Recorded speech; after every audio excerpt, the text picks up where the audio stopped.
Hello, everyone out there, viewers, listeners, and the Savage Flight crew. I want to welcome you to another episode of the Master Series.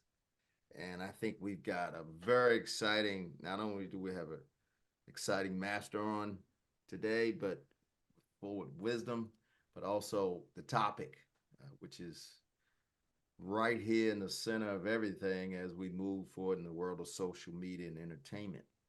So the focus of this episode is going to be on if you want to get in the entertainment industry. And we have a guru that's really going to break it down to us. And I'm excited. Uh, this is not only one of my tribes, this is my family. In this case, JD Hall. JD, for those unfamiliar with JD, and even if you are familiar with JD, he has been through his life an athlete, a soldier, a veteran from that. He has been in the entertainment industry, a musician. He has been a director, producer in the world of voiceovers, commercials, movies, TV. He has daisy chained successfully a career that's over 50 years. With that, I want to introduce JD Hall, but before we do that, I think we need to know more. So, Dejan, will you please let the listeners and viewers know a little more about JD, please? Like Mr. Savage was saying, JD's career has spanned it over 50 years.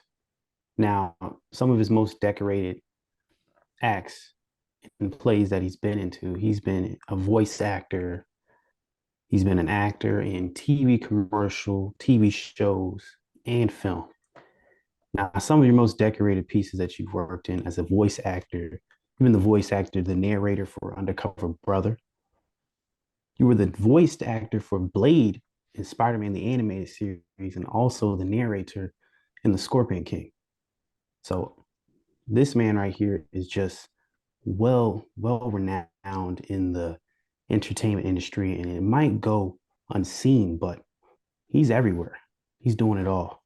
And talking about a lot of people who grew up the early 2000s, if you pay close attention, you would definitely notice him in some of your most well-known shows like That's So Raven, Everybody Eats Chris, the Spider-Man series, also iCarly, if you paid attention to a specific episode, which was titled I Still Psycho.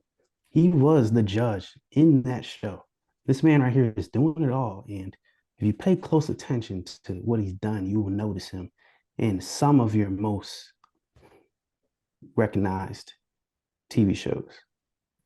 JD, welcome. Memory challenge. Are you ready? Yes, sir. This morning you created an online banking password. What is it? Thank you. Thank you. Thank you, Nick. Yes. So, JD, the first thing what we'd like to do is and for those who don't know, this is my cousin. This is my big cousin. This is one of the gentlemen that I looked up to, and gave me a lot of my insights, either in the industry and some of the things even before that. This is the gentleman that he took me around in a cart in the World's Fair, right? When I was young, up in New York back in the day. So one of the things we wanted to do, I think in the industry, a lot of people just want to know that genesis. What was that beginning, and what made you feel? That's my question. What made you feel, one, that you wanted to go into it? What was the spark that ignited it? And how did that evolve as you reflect back in the beginning? Well, it's strange, Sometimes you have to come to things serendipitously. Um, I never considered being an actor when I was growing up. Nobody I knew was an actor, so and I like movies and so forth, but I never thought of the characters in the movies as being people who were getting paid for what they were doing. They were just characters. 1973, I got a job with the space program, and that's what brought me to California from Baltimore. Mhm. Uh, and so I was in a place called Barstow. Barstow is about halfway between Los Angeles and Las Vegas. And at that time, Barstow was just like a little, you see the cowboy movies where the stagecoach stops to change horses. Right. And Mhm. that's how Barstow was, Oh, wow. figuratively speaking. Okay. They had one Safeway, I think, market, and they had one movie and a JC, and everybody lived there that worked for this company called Bendix. Okay. And about 50 miles out into the Mojave Desert, they had a space tracking complex called the Goldstone Space Tracking Complex, and that's where I worked. And every morning they had company station wagons that picked up crews and drove out 50 miles into the desert. Right. And we were, Excuse me. my job was to, I was called a super high frequency technician. Okay. And my job was to lock the antenna on a satellite and download the super high frequency communications. Okay. Right. So um, I did that for about 10 months. So wait a minute. And So you were looking for ET and extraterrestrials? well, actually, we Is that what worked on was the going on? first, yeah, they were called applied technical satellites. Okay. And this was like an early version of most of the satellites that are up there now. Hmm. They could move them over different places, and people can have access to communications. Okay. So we had to track these satellites and make sure they were in the orbits they were supposed to be in, and so forth. So I wasn't actually on the extraterrestrial side. I was on the technical side of it, Right. and but we were a backup station.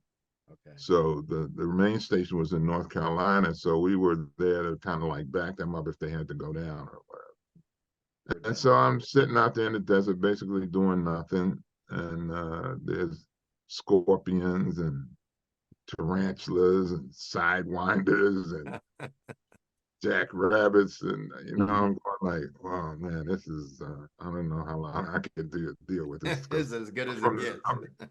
yeah, I'm from the city. I mean, I never been to a desert in my life. So in order to, I was making a lot of money. So in order to get out of Barstow, I went to the JC, the junior college there, and so I could get my Veterans Administration money to get out of town on occasion. And I didn't want to deal with anything heavy, so I took Introduction to the Theater because I like poetry, I like Hmm. Right. reading and memorizing things and so forth just from being a kid. Right. And so I took the class, and my teacher had been an actor in Los Angeles. And he said, well, you have some ability, He said, if you are serious and you want to pursue this, I should recommend you go down to LA, go to LA City College, where he had graduated from. And he said, if you want to do that, I'll write you a letter of introduction to the faculty. Okay. So I said, sure, anything to get out of here.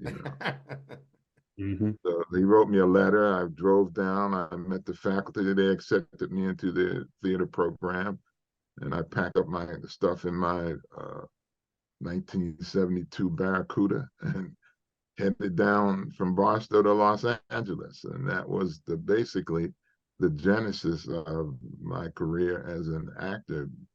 It basically came serendipitously. Okay. So I did have a follow-up question to that before I let Dejan ask your question. So that first, what was the first job, and what did you do with the first payment? Well, my first job, paying job, was a, a film called, I think it's called Computer Side now, but it was called I can't. Oh my God, it was so long ago. I think it's called computer side at this point. There's another name for it. If I recall, I'll let you know. But I was a reporter. I was a reporter, number one, I think it was. Okay. And I had a line that said, "Why wasn't he left at the hospital?" And that was my line, you know. So I think I made for that. I made like $250 for the Wow. day, which was more money than I had ever made in a day in my life. And Right. I took that money and put it down on joining the Screen Actors Guild because there was an initiation fee that you had to pay to join the Screen Actors Guild, and you could get hired Taft-Hartley um, for the first 30 days, but after that, any job you got, you had to join the union. So I think it was about $600 at that time. Okay. And so I put the $250 down on my membership so that I could, you know, eventually get my Screen Actors Guild card. Yeah. Got it.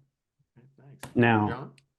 speaking of this, you're saying early on you had a professor kind of get you into the doorsteps of joining the school of the arts to be a part of their class to Mhm. study as an actor, be a part of basically the drama department. Now, getting it early on into the industry, you're saying you had to join the union, you had to pay to get inside of the union. Now, who are some of the mentors or individuals who've been significant and have influenced you throughout your career in this industry and kind of helps you along the way to get to where you are now? Well, there was a casting director. Her name was Carol Jones, and she was instrumental in giving me my first three jobs, and she virtually gave them to me. I didn't have to, you know, I had to audition, but you know, I got the job. The job was mine when I walked in the door. Her son had gone to the same school that I was at, theater department, and we did a summer show called The Two Gentlemen of Verona, the musical version. And I played the Duke of Verona, and he played a character named Therio, who was in love with my daughter, but of course she loved somebody else. But I wanted him for her.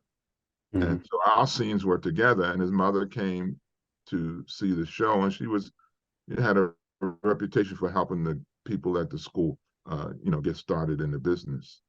And so, as I said, she literally gave me my first three jobs, and she played a big part in that. She's deceased that now.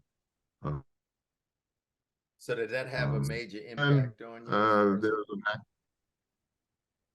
say it again. I said, so I'm did that sorry. have a major impact on you as far as that she championed you, um, that you that had a major significance to you that she took the time to do that? And Well, you know, it was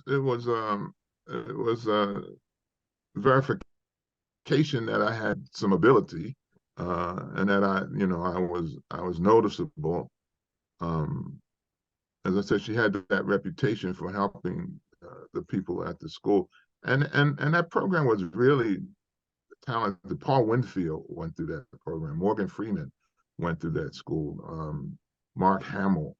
So you know, a lot of well-known people went through there, and it was a JC. So you know, you weren't paying, you know, thousands of dollars a year to take it. Uh, it was a very good opportunity, and so that it was just verification that, you know, I had some ability that was noticeable, and that you know, she was kind enough to, you know, to get me in the door. Um, I had not, you know, I mean, I had nothing to do with it in terms of, oh, come and see me. She came to see her son, and it just so happened that the scenes that he had were with me. Mm-hmm. okay.